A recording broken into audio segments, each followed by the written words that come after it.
ನವರಾತ್ರಿಯ ಮೂರನೆಯ ದಿನದ ಶುಭಾಶಯಗಳು. ನವರಾತ್ರಿಯ ಮೂರನೆಯ ದಿನವಾದ ಇಂದು ದುರ್ಗೆಯನ್ನು ಚಂದ್ರಘಂಟಾ ದೇವಿ ಎಂದು ಆರಾಧಿಸುತ್ತೇವೆ.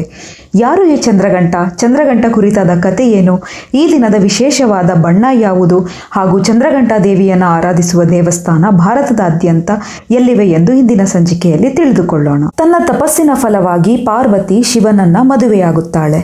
ಮದುವೆಯ ನಂತರ ಶಿವನ ಜೊತೆ ಆತನ ಗುಹೆಗೆ ತೆರಳುವ ಪಾರ್ವತಿಗೆ ತುಂಬ ಗಲೀಜಾಗಿರುವಂಥ ಎಲ್ಲ ಕಡೆ ಜೇಡ ಕಟ್ಟಿರುವಂತಹ ಗುಹೆ ಸ್ವಾಗತ ಮಾಡಲು ಸಿದ್ಧವಾಗಿರುತ್ತದೆ. ಇದನ್ನು ಕಂಡ ಪಾರ್ವತಿ ತನ್ನ ಮದುವೆಯ ಉಡುಪಿನಲ್ಲಿಯೇ ಗುಹೆಯನ್ನೆಲ್ಲ ಸ್ವಚ್ಛ ಮಾಡುತ್ತಾಳೆ. ಗುಹೆಯನ್ನೆಲ್ಲ ಸ್ವಚ್ಛ ಮಾಡಿದ ಪಾರ್ವತಿ ತನಗೆ ಹೇಗೆ ಬೇಕೋ ಹಾಗೆ ತನ್ನ ಮನೆಯನ್ನು ಸಿಂಗರಿಸಿಕೊಂಡು ಜೀವನವನ್ನು ಸಾಗಿಸಲು ಪ್ರಾರಂಭಿಸುತ್ತಾಳೆ. ಇದನ್ನು ಸಹಿಸದ ತಾರಕಾಸುರ ಹೇಗಾದರೂ ಮಾಡಿ ಶಿವ ಮತ್ತು ಪಾರ್ವತಿಯನ್ನ ಅಗಲಿಸಲೇಬೇಕು ಎಂದು ಜಟಕಾಸುರ ಎಂಬ ರಾಕ್ಷಸನ ಮೊರೆ ಹೋಗುತ್ತಾನೆ.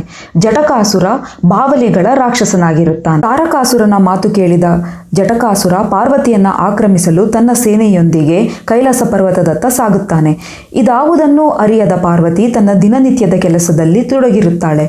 ಹಾಗೂ ಇದೇ ಸಮಯಕ್ಕೆ ಶಿವ ಒಂದು ದೀರ್ಘ ತಪಸ್ಸನ್ನ ಕೈಗೊಂಡಿರ್ತಾನೆ. ಜಟಕಾಸುರ ತನ್ನ ಬಾವಲಿಗಳ ಸೇನೆಯೊಂದಿಗೆ ಶಿವಗಣಗಳ ಮೇಲೆ ಆಕ್ರಮಣ ಮಾಡಲು ಶುರು ಮಾಡುತ್ತಾನೆ.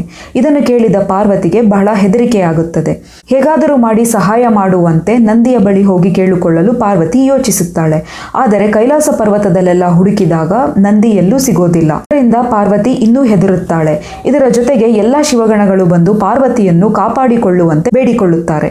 ಇಂಥ ಅಸಹಾಯಕ ಪರಿಸ್ಥಿತಿಯಲ್ಲಿ ಪಾರ್ವತಿ ಶಿವನ ಬಳಿ ಹೋಗಿ ಕಣ್ಣೀರಿಡುತ್ತಾಳೆ. ಇದಾವುದಕ್ಕೂ ಜಗ್ಗದ ಶಿವ ತನ್ನ ತಪಸ್ಸನ್ನ ಬಿಟ್ಟು ಬರುವುದಿಲ್ಲ. ಬದಲಿಗೆ ಪಾರ್ವತಿಗೆ ತನ್ನ ಶಕ್ತಿಯ ಅರಿವು ಮಾಡಿಕೊಡುತ್ತಾನೆ. ಇದರಿಂದ ಪಾರ್ವತಿ ಜಟಕಾಸುರನ ವಿರುದ್ಧ ಹೋರಾಡಲು ನಿರ್ಧರಿಸುತ್ತಾಳೆ. ಜಟಕಾಸುರನ ವಿರುದ್ಧ ಹೋರಾಡಲು ಪಾರ್ವತಿ ಕಗ್ಗತ್ತಲಿನಲ್ಲಿ ಹೊರಡುತ್ತಾಳೆ. ಅವಳಿಗೆ ದಾರಿದೀಪವಾಗಿ ಚಂದ್ರದೇವನು ಸಹಾಯ ಮಾಡುತ್ತಾನೆ. ಚಂದ್ರನನ್ನ ತಲೆಯ ಮೇಲೆ ಇರಿಸಿಕೊಂಡು ಪಾರ್ವತಿ ಜಟಕಾಸುರನ ವಿರುದ್ಧ ಹೋರಾಡಲು ಹೊರಡುತ್ತಾಳೆ.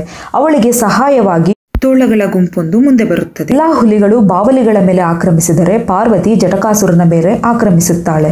ದೀರ್ಘ ಹೋರಾಟದ ನಂತರ ಪಾರ್ವತಿಗೆ ಒಂದು ವಿಷಯ ಅರಿವಾಗುತ್ತದೆ. ಅದೇನೆಂದರೆ ಜಟಕಾಸುರನ ಶಕ್ತಿಗೆ ಕಾರಣವಾಗಿರುವುದು ಆಕಾಶದಲ್ಲಿರುವ ಬಾವಲಿಗಳೆಂದು.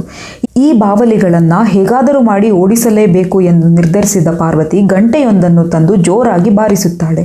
ಗಂಟೆಯ ಸದ್ದಿಗೆ ಎಲ್ಲ ಬಾವಲಿಗಳು ಹಾರಿ ಹೋಗುತ್ತವೆ. ಇದೇ ಸಮಯಕ್ಕೆ ಹುಲಿಯೊಂದು ಜಟಕಾಸುರನ ಮೇಲೆ ಏರಿ ನೆಲಕುರುಳಿಸುತ್ತದೆ.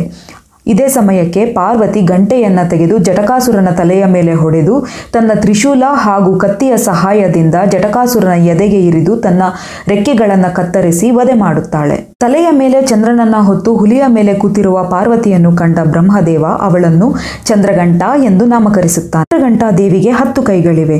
ಗದೆ, ಬಿಲ್ಲು, ಬಾಣ, ಕಮಲದ ಹೂ, ಗಂಟೆ, ಕಮಂಡಲ, ಕತ್ತಿ, ಅಭಯ ಮುದ್ರೆ ಹಾಗೂ ಬಾಕಿ 2 ಕೈಗಳಲ್ಲೂ ತ್ರಿಶೂಲ ಹಿಡಿದು ಹುಲಿಯ ಮೇಲೆ ಕೂತಿರುತ್ತಾಳೆ. ಈ ದಿನದ ವಿಶೇಷವಾದ ಬಣ್ಣ ಬೂದು.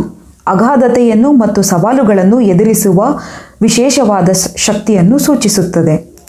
ಚಂದ್ರಘಂಟಾ ದೇವಿಯನ್ನು ಆರಾಧಿಸುವ ದೇವಸ್ಥಾನ ಉತ್ತರ ಪ್ರದೇಶದ ವಾರಣಾಸಿಯಲ್ಲಿದೆ.